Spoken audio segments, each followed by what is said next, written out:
Ambassador Jack Harris sat in the waiting chamber outside the Grand Assembly Hall and tried to control his breathing.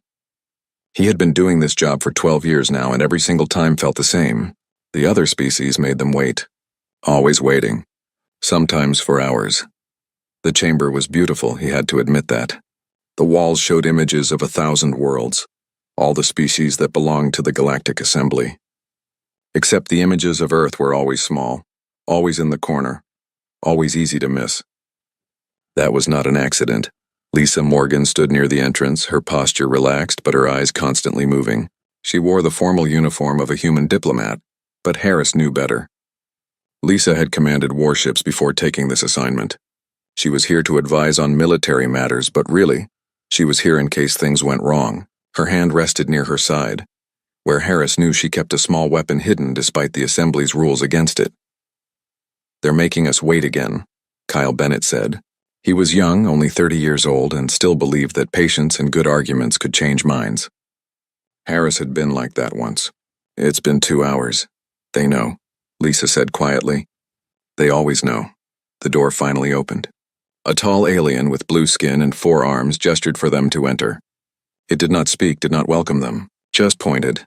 The Grand Assembly Hall held representatives from 47 species. Humans were number 48, the newest members, and everyone made sure they remembered it. The room was arranged in circles, with the oldest species in the center and the newest on the outer edges. Humanity's seats were so far back that Harris needed the chamber's translation system turned up just to hear what was being said. High Arbiter Zexthal sat in the center, ancient and proud. His species, the Krell, had founded the Assembly 10,000 years ago. He looked at the human delegation the way someone might look at a bug that had crawled onto their dinner plate. "The humans wish to speak," Zexthal said. His voice made it clear he thought this was a waste of time. "Very well. Speak quickly. We have important matters to discuss after this." Harris stood and walked to the speaker's platform. He carried a data tablet with humanity's proposal. 70 years of being treated like children. 70 years of unfair trade agreements. Of being denied access to the best trade routes. Of watching human colonies struggle while the Assembly gave its favored species every advantage. This proposal would change that. Equal representation, fair trade, simple respect. "Honored Arbiter, esteemed members," Harris began. "Humanity has been part of this Assembly for 7 decades. In that time, we have followed every rule, paid every fee, and respected every treaty. We have proven ourselves as responsible members of this galactic community." He saw some of the aliens shifting in their seats. A few were paying attention, but most looked bored. "We come before you today with a simple request. We ask for equal trading rights with the core worlds. We ask for representation in the Assembly's Economic Council. We ask to be treated as partners, not as junior members who must always ask permission." Harris activated his tablet and displayed the data, charts showing how human colonies paid higher taxes than other species, numbers proving that human merchants were denied access to profitable routes. Evidence of how human proposals were always delayed, always denied, always ignored. "This is not fair," Harris said. "We have earned the right to be equals." He waited for questions, for discussion, for any sign that they had listened. Zexthal made a sound that the translator called a laugh. "Earned? Your species has existed in space for barely a century. My people had a galactic empire when your ancestors were living in caves. You wish to be equal to us?" Another alien stood. This one was from Vraxis, a proud warrior species that had never liked humans. "The human makes amusing sounds," the Vraxian delegate said. "They always want more. More rights, more access, more respect. Perhaps they do not understand their place." Several other delegates laughed. Not all of them, Harris noticed. Some of the younger species stayed quiet. A few even looked uncomfortable. But none spoke up. "Your biology is weak," the Vraxian continued. "You need special environments to survive. Your ships are crude. Your technology is borrowed from species who felt sorry for you, and yet you come here demanding to be treated as equals?" The Vraxian made a dismissive gesture. "You are water bags with delusions of significance," more laughter. Kyle Bennett's face turned red with anger. Lisa Morgan's expression did not change, but her hand moved slightly closer to her weapon. Harris kept his voice calm. "We may be young, but we are not weak. We may need different environments, but that does not make us inferior. Every species here started somewhere. We are simply asking for the same opportunities you gave to others." "Denied," Zexthal said immediately. The Assembly has reviewed your proposal and found it premature. Perhaps in another century, when humanity has matured, we can revisit this discussion. This matter is closed, just like that. No debate, no discussion, no consideration. Harris had expected this, but it still felt like a punch to the stomach. Honored Arbiter, we respectfully request. The matter is closed, human. Return to your seat. The delegation walked back to their distant chairs. Harris could feel the eyes of the Assembly on them. Some pitying, some amused, none respectful. The session continued with other business. A trade agreement between the Krell and the Shen was approved in minutes. A request from the Toro species for mining rights was granted immediately. Everything humans asked for took months or years. Everything the elder species wanted happened instantly.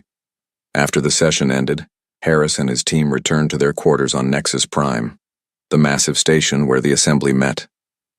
Lisa immediately swept the room for listening devices. She found 3.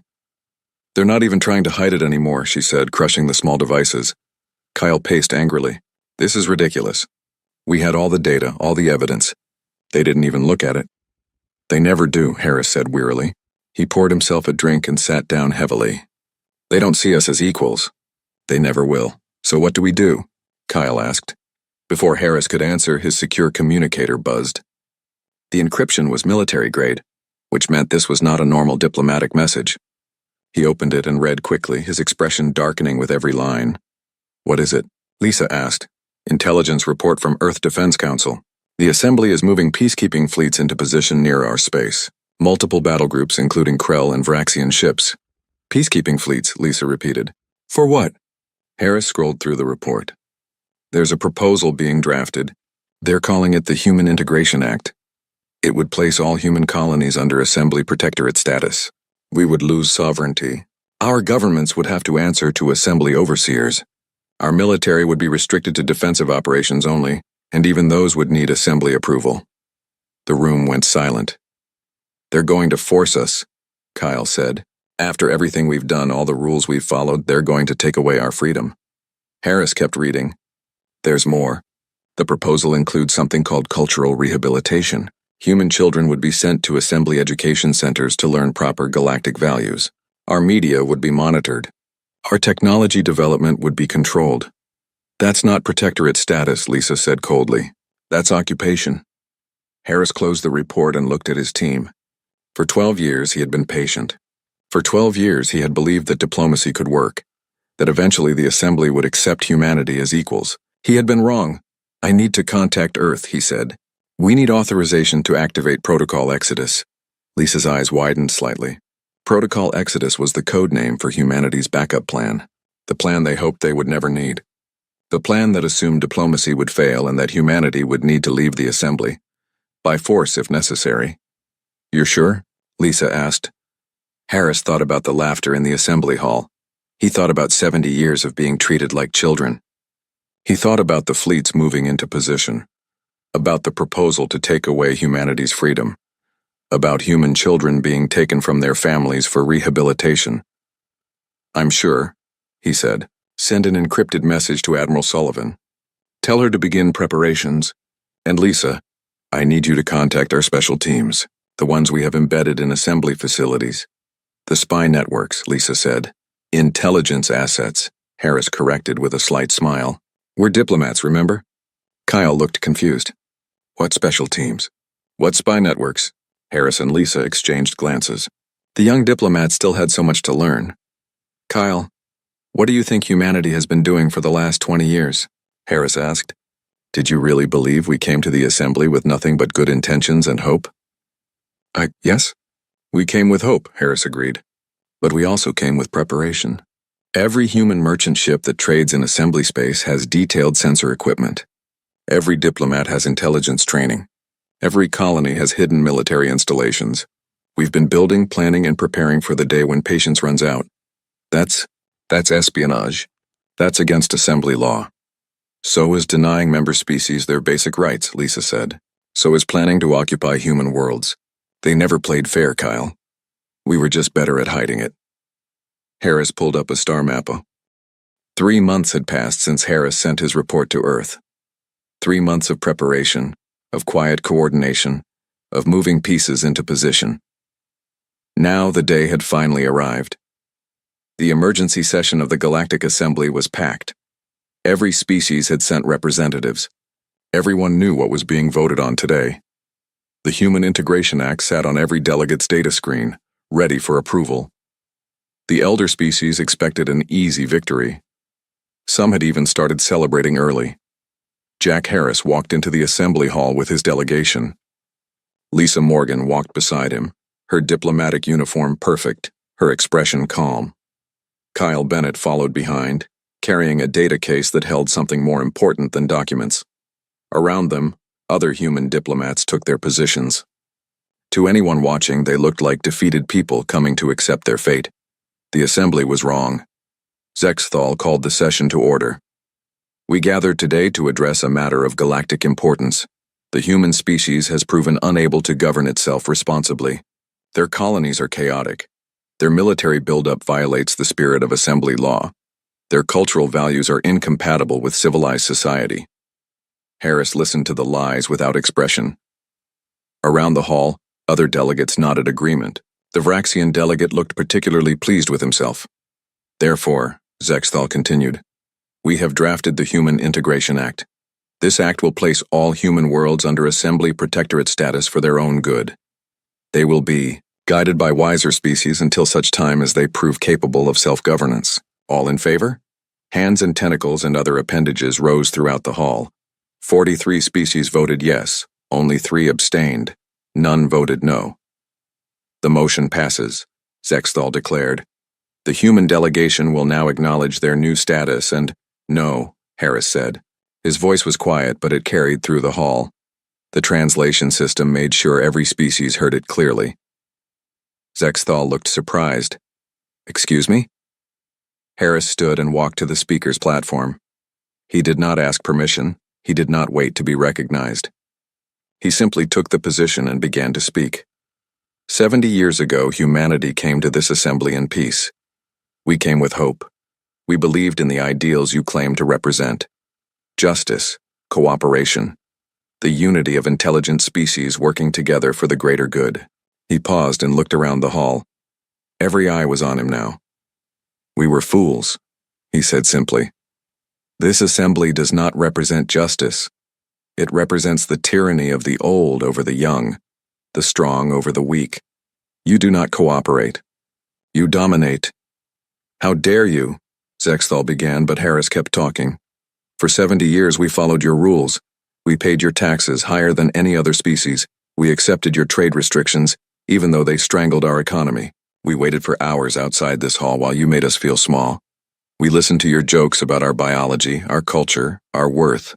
We bent, we compromised. We swallowed our pride again and again and again. His voice grew harder. We did everything you asked, and you responded by trying to take away our freedom.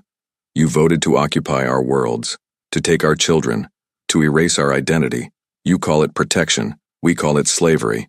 The hall erupted in angry shouts. Several delegates demanded he be removed, but Zexthal held up a hand for silence. He wanted to hear this. He wanted to watch the human grovel and apologize before accepting his fate. Harris smiled, and it was not a pleasant smile. You made one mistake. You assumed we would accept this. You assumed that because we were patient we were weak. You assumed that because we followed your rules we had no other options. He activated a holographic display. It showed human colonies across space. Every one of them lit up with red symbols. Every human world has just activated defense grids that we've been building for 20 years. Every human merchant ship in assembly space has just armed itself with weapons you did not know we had. Every human colony has mobilized its military forces. The shouts turned to gasps. Several delegates checked their own data screens and went very quiet. The Earth Defense Fleet is at full readiness. Our fleets are positioned at every strategic point. We have technology you never knew we were developing. We have weapons you cannot imagine. And we have been planning for this day since we first realized what kind of organization you really are. Zexthal's expression shifted from smug confidence to uncertainty. You cannot threaten the assembly. We have 47 species. You have one. You cannot win. We don't need to win, Harris said. We just need to leave. And if you try to stop us, We will hurt you badly enough that you never try again." He looked around the hall one more time. "Today, humanity withdraws from the Galactic Assembly, effective immediately. Any attempt to enforce your occupation will be considered an act of war. Any attack on human worlds will be met with overwhelming force. We are done asking for your respect. We are done accepting your contempt. We are leaving." Harris gestured to his delegation. As one, every human in the hall stood. They moved toward the exit in perfect coordination. "Stop them," Zexthal commanded. "Security, detain the human delegation. They cannot be allowed to leave." Assembly security forces moved to block the exits. Large aliens armed with energy weapons took positions between the humans and escape. They looked confident. Humans were weak, everyone knew that. What were a few dozen diplomats going to do? Lisa Morgan moved first. Her hand went to her side and came up with a small weapon that should not have made it through assembly security. Except Lisa was not really a diplomat. She was a warship commander who had spent 12 years training for exactly this moment. The security guard nearest her went down before anyone realized what had happened. Then Kyle Bennett, the idealistic young diplomat, pulled out his own weapon from the data case. Then every human diplomat in the hall drew hidden weapons. They were not diplomats. They were soldiers. They had always been soldiers. The fight was quick and brutal. Human weapons made sounds the assembly had never heard before. Railgun pistols that punched through armor like paper. Electromagnetic pulse grenades that disabled energy shields. Foam explosives that sealed doors and created barriers. The humans moved like a trained military unit because that's exactly what they were. They covered each other, advanced in formation, and eliminated threats with cold efficiency. Assembly security had numbers and size and fancy energy weapons. The humans had training, surprise, and weapons designed specifically to counter everything the assembly relied on. Within 2 minutes, the humans had fought their way to the exit. Within 5 minutes, they were running through the corridors of Nexus Prime Station. Behind them, alarms blared and more security forces mobilized. But the humans had planned this escape down to the second. They reached the docking bay where their ship waited. It looked like a normal diplomatic vessel, sleek and unarmed according to assembly regulations. But as they approached, panels slid open to reveal hidden missile batteries and point defense systems. The ship had always been a warship pretending to be something else. "Get us out of here," Harris commanded as they boarded. The ship's pilot, a woman named Ellen Price, was already warming up the engines. 30 seconds, Ellen said calmly. "Station weapons are powering up. They're trying to lock down the docking bay. Can we make it?" "Watch me." The ship blasted out of the docking bay half a second before the doors could seal. Station defense turrets opened fire immediately. Energy beams lit up space around them. But the human ship was fast, faster than it should be, and its shields held against the first barrage. Then another ship appeared. A massive vessel that had been hiding in the station's sensor shadow, using stealth technology the assembly did not know humans possessed. It was a destroyer, heavily armed, and it immediately positioned itself between the diplomatic ship and Nexus Prime. "This is Captain Greg Parker of the Earth Defense Ship Defiant," a voice broadcast on all channels. "Any vessel that fires on human ships will be considered an enemy combatant. Nexus Prime, stand down your weapons or we will disable them." The station's weapons kept firing. Captain Parker had expected this. The Defiant launched a spread of missiles that weaved through point defense fire and struck the station's main weapon batteries. The explosions were carefully controlled, powerful enough to destroy the weapons but not damage the station's civilian sections. The message was clear. Humans could hurt you if they wanted to, but they were being merciful. For now, more human ships appeared out of nowhere. Frigates, destroyers, even a carrier group that had been waiting at the edge of the system. The assembly had no idea humans had this many military vessels. The intelligence reports had said humans had maybe 50 warships. Suddenly, there were over 200 ships surrounding Nexus Prime. Admiral Kate Sullivan broadcast from her flagship. She was an older woman with gray hair and eyes that had seen too many battles. She wore the uniform of Earth's defense fleet with visible pride. "This is Admiral Kate Sullivan of the United Earth Defense Force. For 70 years you told us to be peaceful. We were. You told us to follow the rules. We did. You told us to respect your authority. We tried. Her voice hardened. But you never respected us. You never saw us as equals. You saw us as something to be controlled, to be dominated, to be erased. She paused to let that sink in. Today, humanity answers. We will not be. 1 week after the walkout, the Galactic Assembly still could not believe what had happened. The humans, the weak junior species, had defied them. Worse, they had escaped with ease and activated military forces that should not exist. The Assembly's response was predictable. They would show the humans that rebellion had consequences. They would crush this uprising quickly and remind the galaxy who held power. The Vraxian Second Fleet was chosen for the honor. 200 warships, battle-tested and powerful. Their commander, Fleet Marshal Krondax, was a veteran of a dozen conflicts. He had never lost a battle. He did not plan to start now. His target was New Terra, humanity's largest colony outside of Earth. 3 million humans lived there. The planet had farms, factories, and trade centers. Taking it would cripple human expansion and force them to surrender. They are children playing with weapons, Krondax told his officers as the fleet prepared to jump. We will arrive, they will see our strength, and they will beg for mercy. The Assembly chose us because this requires skill and honor. We will not fail. The fleet jumped to faster-than-light travel. The trip would take 6 hours. Krondax spent that time reviewing intelligence reports on human military capabilities. The reports were not impressive. Humans had some advanced weapons, yes, but nothing that could threaten a full Vraxian battle fleet. They had surprised the Assembly with their hidden forces, but surprise only worked once. The fleet dropped out of FTL at the edge of the New Terra system. Scanners immediately began mapping the space around them. What they found made Krondax pause. The system was quiet. Too quiet. There should be merchant traffic, defensive patrols, civilian ships fleeing in panic. Instead, there was nothing. Just empty space and the planet itself in the distance. Where are their ships? An officer asked. Hiding, Krondax decided. They know they cannot fight us, so they run, cowards. He opened a communication channel. Attention, New Terra. This is Fleet Marshal Krondax of the Vraxian Second Fleet. You are in violation of Assembly law. Surrender immediately, and no harm will come to your people. Resist and we will take your world by force. No response. Typical human arrogance, Krondax muttered. All ships, advance. Battle formation. Prepare to engage any defenses.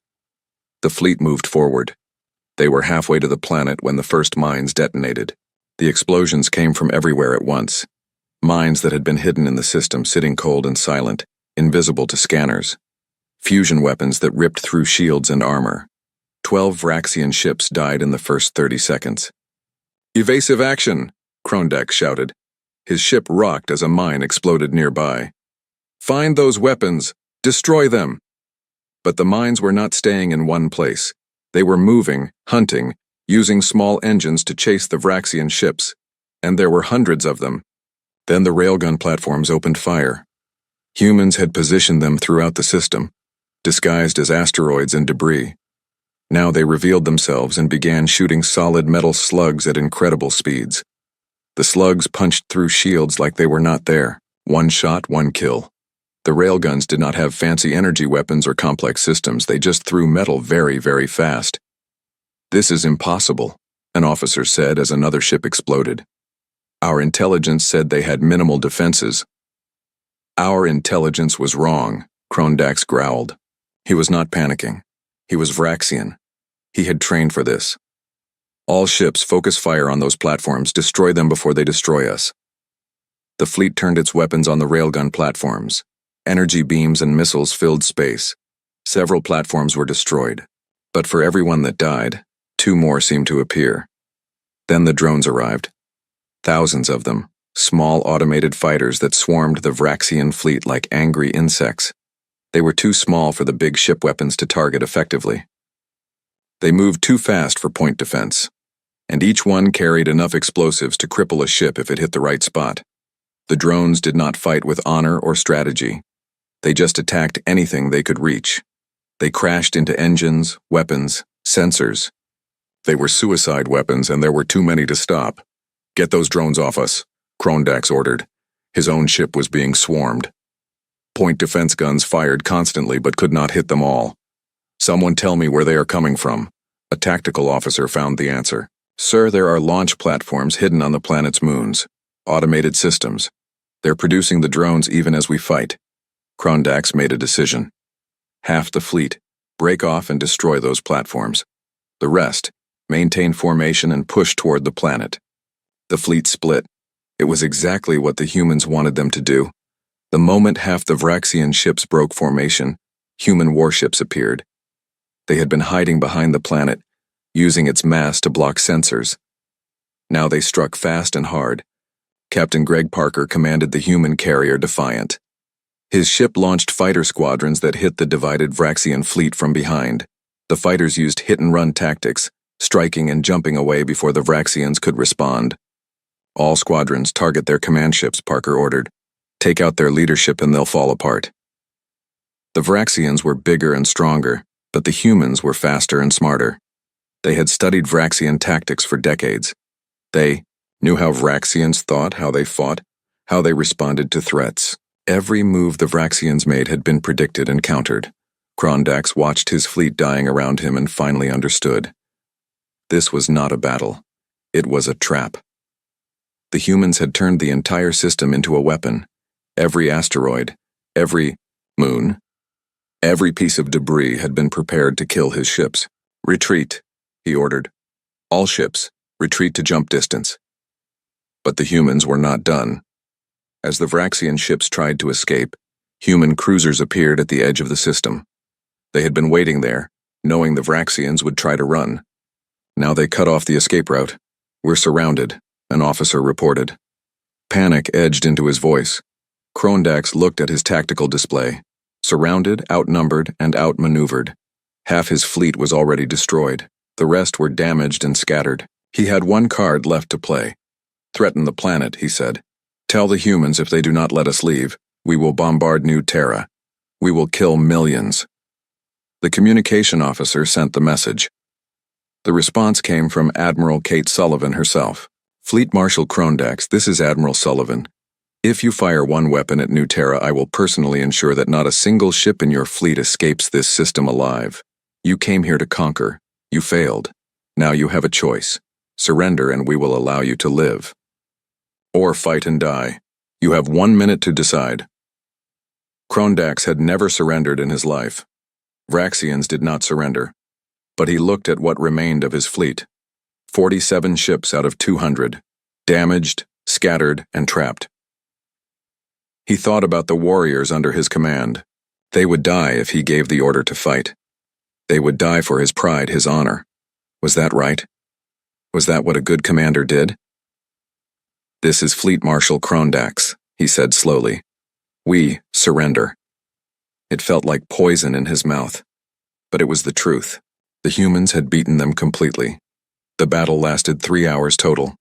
The Vraxian Second Fleet, one of the most powerful military forces in the galaxy, had been destroyed. 200 ships became 47 survivors. Thousands of Vraxian warriors were dead or captured. Human casualties were light. 14 ships damaged, none destroyed. 300 fighters lost. 17 railgun platforms destroyed. It was an overwhelming victory. The galaxy watched the battle reports in shock. Species that had laughed at humanity suddenly went very quiet. The humans had not just won. They had dominated a top-tier military force with ease. Back on Nexus Prime, the Assembly held an emergency meeting. The mood was very different from a week ago. No one was laughing now. How did this happen? A delegate asked. The Vraxians are warriors.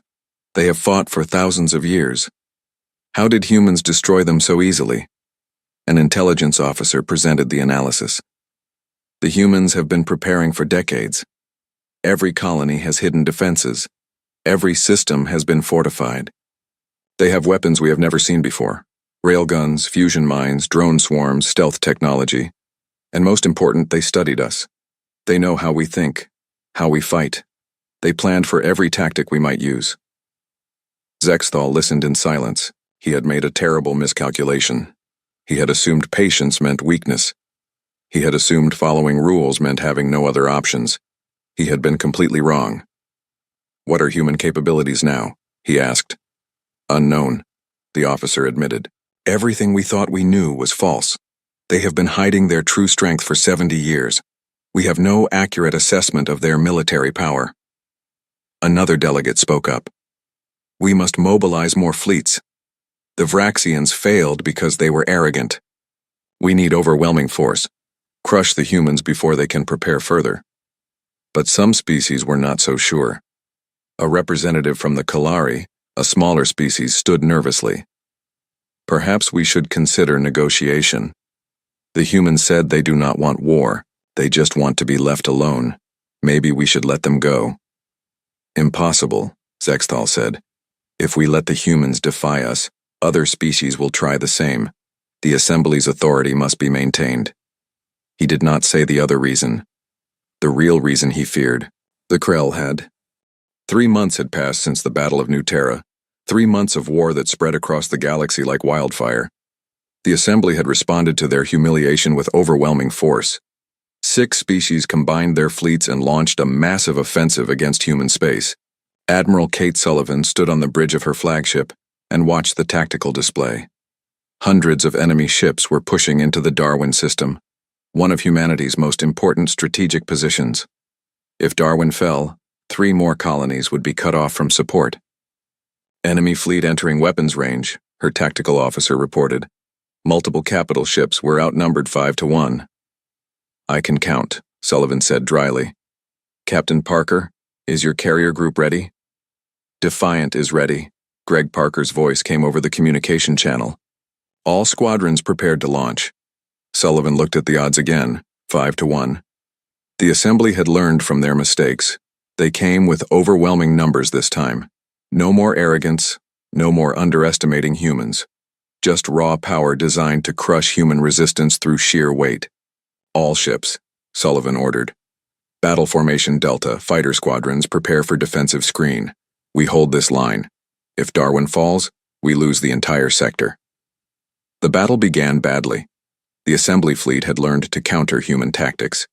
They stayed in tight formation so human hit-and-run attacks could not pick them off one by one. They used heavy shields to absorb railgun fire.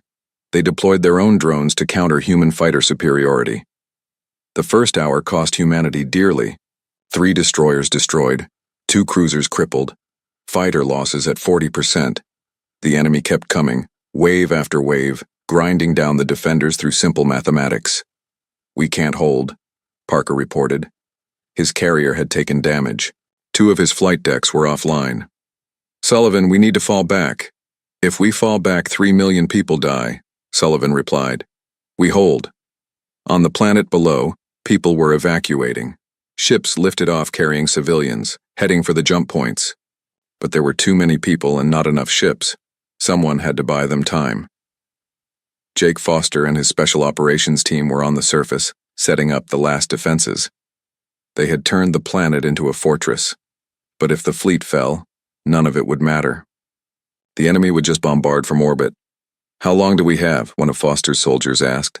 "As long as Sullivan can give us," Foster replied. He checked his weapon and looked at the sky. Somewhere up there, people were dying to give civilians time to escape. "Keep working, every minute counts." In space, the battle grew more desperate. Sullivan ordered her ships to use tactics that were risky, borderline suicidal, ramming attacks, overloading weapons beyond safe limits, anything to slow the enemy advance. Then the communication came in, a tight beam transmission from Admiral Sullivan's homeworld. "Reinforcements are 3 hours away. Hold the line." 3 hours. Sullivan looked at her fleet. Half her ships were damaged or destroyed. The enemy had barely been scratched. 3 hours might as well be 3 years. "We'll hold," she said simply. What followed would be remembered as one of the most brutal space battles in human history. Sullivan's fleet did not try to win. They just tried to not lose. Every ship that fell back was replaced by another moving forward. Every destroyed weapon was replaced by crew carrying whatever they could use to fight. Captain Parker's carrier was dying. Hull breaches on 7 decks, main power failing. But his fighter pilots kept launching, kept attacking, kept buying time. When the launch tubes failed, they used emergency airlocks. When the fighters ran out of missiles, they rammed enemy ships. One pilot, a young woman named Ellen Price, flew her damaged fighter straight into an enemy capital ship's bridge. The explosion killed her instantly, but took out the enemy command structure. The ship drifted helpless as its crew tried to regain control. "Parker, get your people off that ship," Sullivan ordered. "It's done." "Negative," Parker replied. His voice was calm despite the chaos around him. "We've still got guns. We'll keep shooting until we can't." Sullivan wanted to argue, but she understood. Sometimes you had to spend lives to save lives. Parker knew that. His crew knew that. They stayed. The carrier Defiant died slowly. Its weapons fired until they melted. Its hull held together until it could not. When the end came, Parker was still giving orders, still coordinating his remaining fighters. His last transmission was simple: for humanity. Then the ship broke apart. Greg Parker and 3,000 crew members died in seconds, but they had bought another 20 minutes. Sullivan watched it happen and felt something break inside her. Parker had been a good officer and a friend, but she could not stop to mourn. Not yet. She had 2 hours and 40 minutes to hold. The assembly commander, a Krell named Thexnall, watched the humans fighting. He felt something he had not expected: respect. These humans refused to surrender even when defeat was certain. They fought like warriors, like people who valued honor and courage. It almost made him sad to kill them. "Press the attack," he ordered. "Break through their line. Once we control the orbitals, the planet is ours." But the humans had one more trick. Jake Foster activated it from the surface. Throughout the Darwin system, asteroids began moving. Hundreds of them, equipped with hidden engines and guidance systems. The humans had spent months preparing this, moving asteroids into position, turning them into weapons. The asteroids crashed into the assembly fleet at incredible speeds. Each impact released energy equal to nuclear weapons. Shields flickered and failed. Ships were crushed or knocked off course. The carefully maintained formation broke apart. "Now," Sullivan ordered. "All ships, full offensive. Hit them while they're scattered." The human fleet surged forward. They were battered and bleeding, but still fighting. They struck at the confused enemy ships, targeting damaged vessels, overwhelming isolated groups. For 10 glorious minutes, the humans pushed the assembly back, then reinforcements arrived. But not the reinforcements Sullivan expected. Instead of human ships, other vessels jumped into the system. Ships from the Kalari species, one of the younger members of the assembly. Ships that should have been fighting for the assembly. "Unknown vessels. Identify yourselves," Thexnall demanded. "This is Prime Counselor Threnix of the Kalari Free Fleet," came the response. "We stand with humanity. The Assembly's tyranny ends today." The Kalari ships opened fire on the Assembly fleet. It was not a large force, maybe 30 ships, but it was enough. The Assembly had to split their attention. The tide of battle shifted. More jump signatures appeared. Ships from 3 other younger species, all declaring for humanity. The Assembly had oppressed them for centuries. They had watched humans stand up and fight. Now they found their own courage. The battle turned into chaos. The Assembly fleet, surprised and divided, began to fall back. Thexnall tried to maintain control, but his captains were panicking. They had come expecting to crush a human defense force. Instead, they faced a coalition. "Retreat," Thexnall finally ordered. "Fall back to Assembly Point Gamma." The Assembly fleet jumped away, leaving behind their damaged ships and the bodies of the fallen. The Darwin system was saved. Sullivan sat in her command chair and felt exhaustion wash over her. They had won. But the cost was staggering. 60% casualties. Thousands dead, including Parker and his entire crew. The planet was scarred from bombardment. The orbital facilities were destroyed, but 3 million civilians had escaped. The system held. "Ma'am," her communication officer said quietly. "Incoming transmission from Earth. It's President Brooks." The president's face appeared on her screen. He looked older than Sullivan remembered. The war was aging everyone. "Admiral, I've just received the casualty reports from Darwin. He paused, gathering himself. I'm sorry we asked this of you." "Someone had to hold the line, sir," Sullivan replied. We held it. Yes, you did. Admiral, I need you to know something. The Assembly is preparing another offensive, multiple fleets this time. They're planning to strike at Earth directly. Sullivan felt cold fear. How long do we have? 2 weeks. Maybe 3. They're mobilizing everything they have left. This will be their final push to break us. Can we win? Brooks was quiet for a long moment. I don't know, but I know we'll fight. Admiral, I'm promoting you to Supreme Commander of all human military forces. You'll coordinate our defense. Sir, Thank you, sir. After the call ended, Sullivan looked at what remained of her fleet. These ships, these people had given everything, and now she would ask them to give more. Meanwhile, back on Nexus Prime, the Assembly was fracturing. 4 species had openly rebelled and joined humanity. Others were wavering. The younger species were asking difficult questions about freedom and tyranny. The old order was crumbling. Zexthal watched his empire dying and made a desperate decision. In a secret chamber deep in the station, he met with 3 other elder species leaders. We cannot win conventionally, he said. The humans have allies now. Every battle we lose makes more species question our authority. What do you propose? Asked a Varaxian general. Zexthal activated a holographic display. It showed a massive weapon, something that had been forbidden for thousands of years. The Stellar Collapse Device. We activate it near Earth's sun. The star becomes unstable and dies. Earth and all its colonies in that system are destroyed. The weapon facility floated in deep space far from any inhabited system. It looked like a research station, peaceful and scientific. But inside, the Stellar Collapse Device waited. A weapon powerful enough to kill stars. Jake Foster and his team approached in a stolen assembly shuttle. Their Kalari allies had provided the access codes, but getting those codes had cost lives. 3 Kalari intelligence officers had died stealing the information. Foster would not waste their sacrifice.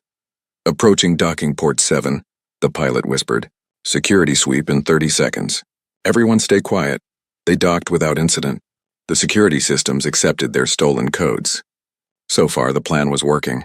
Foster led his team of 8 soldiers through the station's corridors. They moved like ghosts, avoiding cameras, bypassing sensors, eliminating the few guards they encountered silently. Every member of the team knew this was probably one-way trip.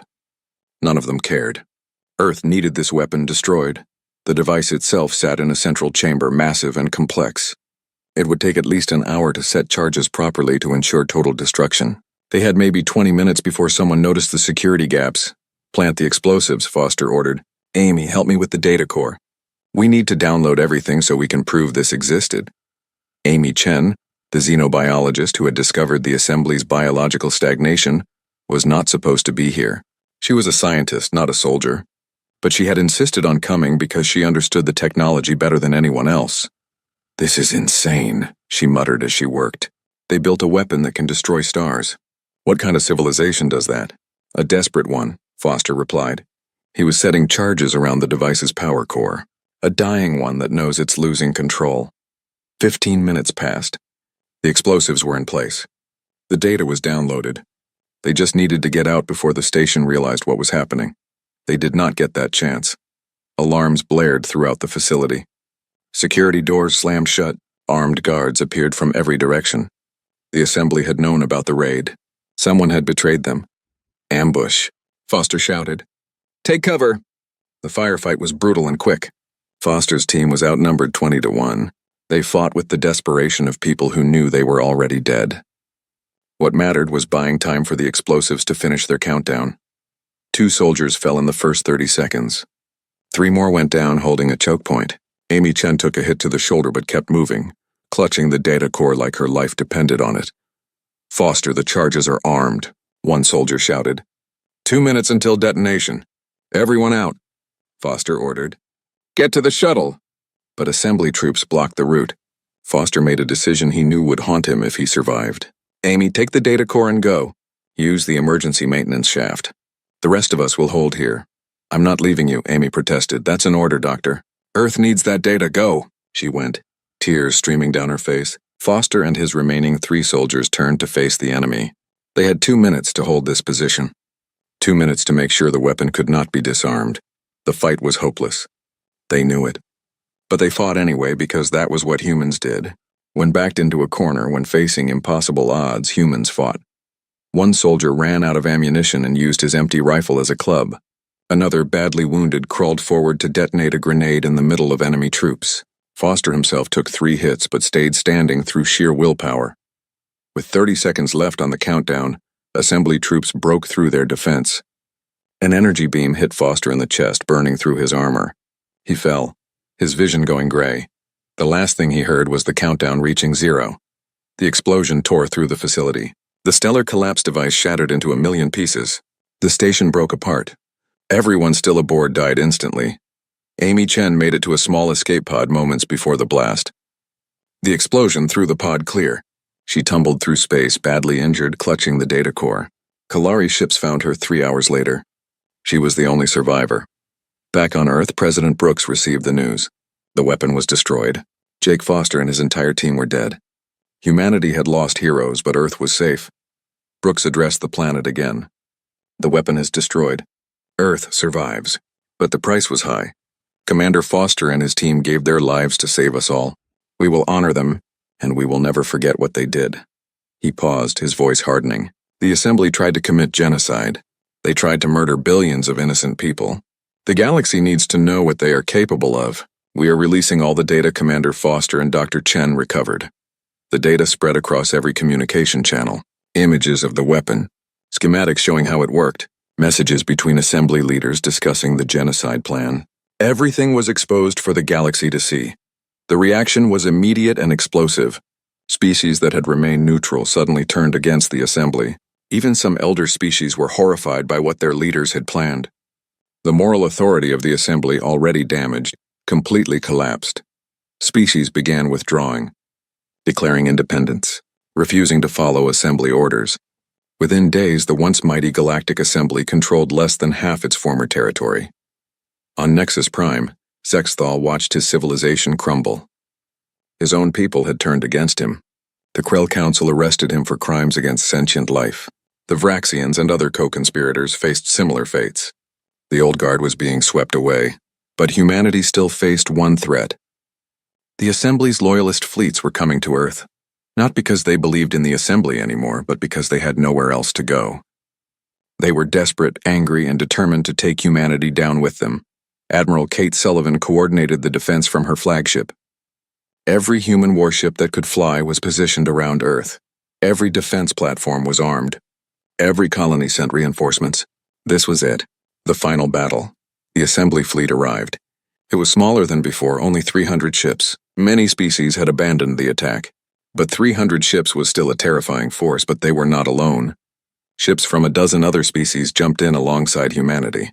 The Kalari fleet now flying their own flag. Ships from rebels and revolutionaries. Even some vessels from former Assembly members who had seen the genocide plan and been disgusted. This is Prime Counselor Threnix, the Kalari leader broadcast. We stand with humanity. Any who attack Earth attack us all. The Loyalist fleet hesitated. They had expected to face only humans. Instead, they faced a coalition. Sullivan gave them one chance. Assembly forces, this is Admiral Sullivan. Your leaders tried to commit genocide. Your cause is lost. Surrender now and no more blood will be shed. Continue this attack and we will destroy you. Some ships in the enemy fleet broke formation. Their commanders had seen the evidence, had realized they were fighting for monsters. They surrendered or simply jumped away.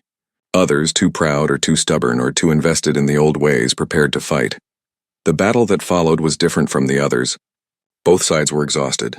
Both had lost too many people. Both knew this was the end, one way or another. Sullivan did not want to kill them. These were not evil people, just people who had believed in a lie.